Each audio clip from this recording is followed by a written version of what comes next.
बिस्मिल्लाहिर्रहमानिर्रहीम। अस्सलाम वालेकुम अज़ीज़ तलबात, online abstract online school programme के 13वें हफ़्ते की तदरीसी वीडियो में आपको खुश आमदीद कहता हूँ। आज की ये हमारी तदरीसी वीडियो उर्दू ज़ुबान व क़वाइद के लिए मुख्तस की गई है।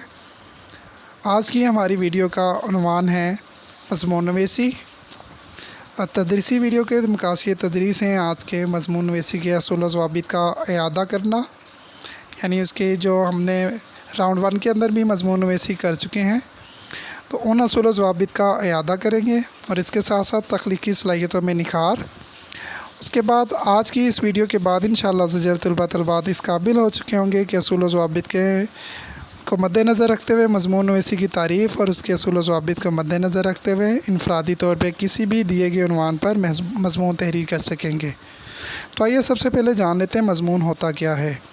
मज़मून एक लफ्ज़ ज़मन से निकला है। मज़मून लफ्ज़ ज़मन से निकला है, जिसका मतलब है जी किसी भी मौजू को ज़हन में रखते हुए अपने ख़यालात को मुनासिब और मौजू अंदाज़ में इस तरह तसलसल के साथ बयान करना कि पढ़ने वाला बखूबी समझ आए, मज़मून नवीसी कहलाता है। ठीक है जी, मज़मून लफ्ज़ ज़मन से निकला है और मज़मून नवीसी का मतलब है किसी भी मज़मून को, किसी भी टॉपिक को, किसी भी उन्वान को ज़हन में रखते हुए अपने ख़यालात को तसलसल के साथ मौजू अंदाज़ में, पुरअसर अंदाज़ में बयान करना मज़मून नवीसी कहलाता है। मौजू उन्वान कोई भी हो सकता है, तारीख़ी उन्वान हो सकता है, इस्लामी उन्वान हो सकता है, रोज़मर्रा से मुतल्लिक़ हो सकता है, कुछ सेहत से मुतल्लिक़ हो सकता है। उन्वान या मौजू कोई भी हो सकता है। ठीक है जी। मज़मून नवीसी असल में एक आर्ट है, एक फ़न है। अच्छा मज़मून बनने के लिए ज़रूरी है, मज़मून निगार बनने के लिए ज़रूरी है कि आपका मताला वसी हो, ज़ख़ीरा अल्फाज का इजाफ़ा होना चाहिए और बार बार लिखने की मश्क ज़रूरी है। मुताला करने से ना सिर्फ मालूमात में इजाफ़ा होता है बल्कि इंशा परदाज़ी का मतलब है तख्लीकी, यहाँ पर आपकी सहूलत के लिए आपको दोबारा से बताई जा रही हैं। मज़मून नवीसी लिखते वक्त अहम पहलुओं का एक खाका ज़हन में बना लिया जाए जिस पर मज़मून लिखना होता है। ठीक है, यानी मज़मून की तमीद क्या हो और कौन सी बातें किस तरतीब से लिखी जाएँ, इसका ख़्याल रखना इंतहाई ज़रूरी होता है। अक्सर बच्चे क्या करते हैं, जो बातें शुरू में लिखनी होती वो आखिर में लिख देते हैं, जो दरमियान में लिखने वाली बातें होती हैं वो शुरू में लिख देते हैं, इस तरीके से वो कर देते हैं। तो ऐसे नहीं करना है। मज़मून को अच्छा मज़मून निगार वो होता है कि जो अहम पहलुओं का खाका पहले जहन में बना लेता है और उसके बाद एक तरतीब के साथ बातों को लिखते हैं। ठीक है, और बात का तसलसल होना चाहिए और उसके साथ साथ जो आपने पीछे बात की है अगली बात का उसके साथ कोई ना कोई लिंक होना चाहिए, रब्त होना चाहिए। अपने ख़यालात को अदा करने के लिए पुरअसर और सही ज़ुबान का इस्तेमाल होना चाहिए। तहरीर में उलझाव या अल्फाज की तकरार से गुरेज़ करना चाहिए। गैर ज़रूरी बातों को इस्तेमाल नहीं करना। उसके बाद जिस मौजू पे मज़मून लिखना है उसके बारे में ज़्यादा से ज़्यादा मालूमात होनी चाहिए। ऐसी बातों से परहेज़ करें जिससे किसी हुकूमत, वक्त या किसी जमात, मज़हब या फ़र्द की तज़हीक हो। ठीक है जी, ऐसी बातों से मज़मून लिखते वक्त गुरेज़ करना चाहिए। मज़मून को पैराग्राफ में, कई पैराग्राफ में लिखा जा सकता है, लेकिन कम से कम आपके 3 पैराग्राफ होना लाजमी है। एक पैराग्राफ में मज़मून लिखना गलत साबित होता है और चेक करने वाले एग्ज़ामिनर पर यह अच्छा तासुर नहीं पड़ता। तो इसलिए मज़मून लिखते वक्त कम से कम आपने 3 पैराग्राफ में मज़मून को लिखना लाजमी है। पूरे मज़मून को लिख लेने के बाद एक बार ज़रूर दोहरा लेना चाहिए और गैर ज़रूरी बातों को निकाल देना चाहिए। अज़ीज़ तलबा, मज़मून नवीसी करते वक्त इन बातों का ख्याल रखना इंतहाई ज़रूरी है। आइए चलते हैं अब अपने तहरीरी काम की तरफ।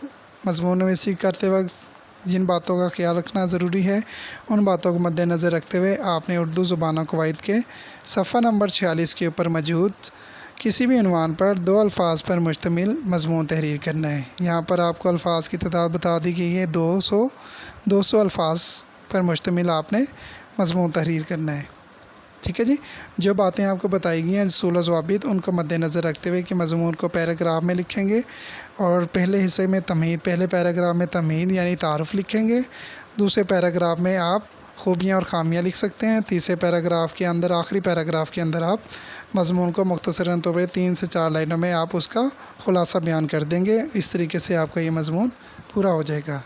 आइए थोड़ा सा देख लेते हैं कि जो ये सफ़ा नंबर 46 पर उन्वान दिया गया है इस मज़मून को कैसे तहरीर करेंगे।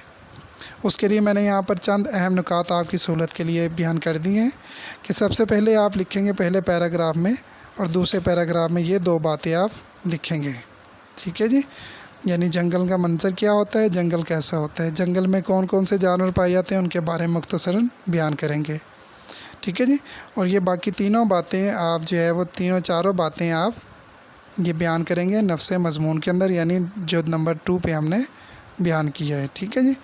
اور یہ آخری حصہ جو ہے اختتامیہ، اس میں آپ بتا دیں گے اپنے جانور کے کہ آپ کا جانور دوسروں سے مختلف کیوں ہے۔ یہ والا حصہ آپ اختتامیہ جملے پر مشتمل کریں گے، جس کو ہم نے نمبر 3 کاؤنٹ کیا ہے، ٹھیک ہے جی۔ تو تھوڑا سا دوبارہ دیکھ لیں کہ پہلے پیراگراف میں آپ جنگل کا منظر اور مختلف جانور کے بارے میں بتا دیں گے، دوسرے پیراگراف میں جسے ہم نے نفس مضمون کہا ہے یعنی تفصیل، اس میں آپ ان پوائنٹس کے اوپر تفصیل ان کی وضاحت کریں گے آپ، ٹھیک ہے جی۔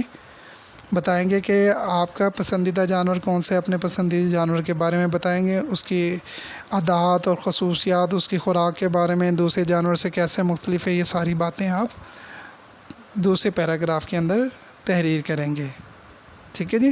اس طریقے سے آپ کا یہ جو مضمون ہے صفحہ نمبر 46 کے اوپر موجود، یہ مضمون آپ کا پورا ہو جائے گا 3 پیراگراف کے اندر۔ امید ہے کہ آپ ان اصول و ضوابط کو مد نظر رکھتے ہوئے اور ان اہم نکاتوں کو مد نظر رکھتے ہوئے اپنے اس موضوع پر مضمون بہتر اور اچھے انداز سے تحریر کر سکیں گے۔